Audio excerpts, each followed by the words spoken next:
नमस्कार विद्यार्थी मित्रांनो, इयत्ता 9वीतील गणित भाग 2 या विषयातील त्रिकोण या घटकातील समद्विभुज त्रिकोणाचे प्रमेय या उपघटकाचा आज आपण अभ्यास करणार आहोत। समद्विभुज त्रिकोणाचे प्रमेय जर त्रिकोणाच्या दोन बाजू एकरूप असतील तर त्या बाजूंसमोरील कोन एकरूप असतात। आकृतीत या ABC त्रिकोणामध्ये AB आणि AC ह्या एकरूप बाजू दिसत आहेत।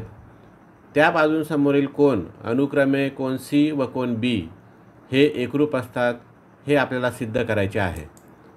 पक्ष त्रिकोण ABC मध्ये बाजू AB एकरूप बाजू AC, आकृतीत AB व AC या दोन बाजू एकरूप दाखवलेल्या आहेत। साध्य कोन ABC एकरूप कोन ACB, याचा अर्थ कोन B आणि कोन C हे एकरूप आहेत असे सिद्ध करायचे आहे। रचना त्यासाठी आकृतीत आपल्याला काही रचना करावी लागेल। त्रिकोण ABC मध्ये कोन BAC चा दुभाजक काढा, म्हणजेच A या कोनाचा दुभाजक काढला तो बाजू BC ला ज्या ठिकाणी छेदतो त्याला नाव दिले। सिद्धता त्रिकोण ABD व त्रिकोण ACD मध्ये आता आकृतीमध्ये कोन A चा कोन दुभाजक काढल्यानंतर जे दोन त्रिकोण तयार होतात, त्रिकोण ABD व त्रिकोण ACD या दोन त्रिकोणांमध्ये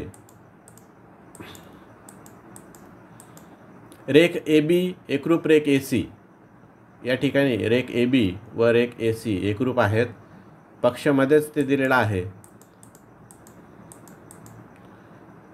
त्यानंतर कोन BAD एकरूप कोन CAD, रचना आपण त्या पद्धतीची केलेली आहे। रेख AD एकरूप रेख AD सामायिक बाजू आहे। AD दोन्ही त्रिकोणांमध्ये सामायिक असल्यामुळे ते देखील एकरूप बाजू आहे।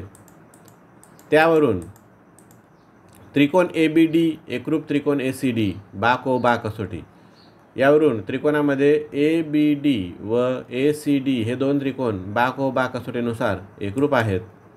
म्हणून कोन ABD एकरूप कोन ACD, कारण ते एकरूप त्रिकोणाचे संगत कोन आहेत।